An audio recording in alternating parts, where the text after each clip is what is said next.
Pagtungkol na talaga sa mga anak natin, pag related na sa health and wellness nila, syempre mas pipiliin na natin yung subok na.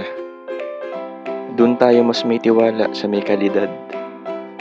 Kahit medyo pricey, basta para sa kanila okay lang. Dito sa Avant by Philips, ang anak mo sigurado safe yan.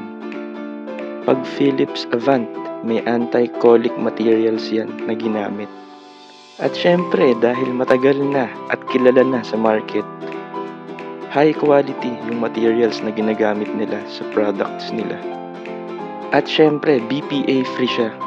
Yung BPA na yun yung ginagamit na chemicals sa plastics at resins na harmful para sa tao. Dahil sa Philips Avant, sure ako. Add to cart and checkout na po. Salamat.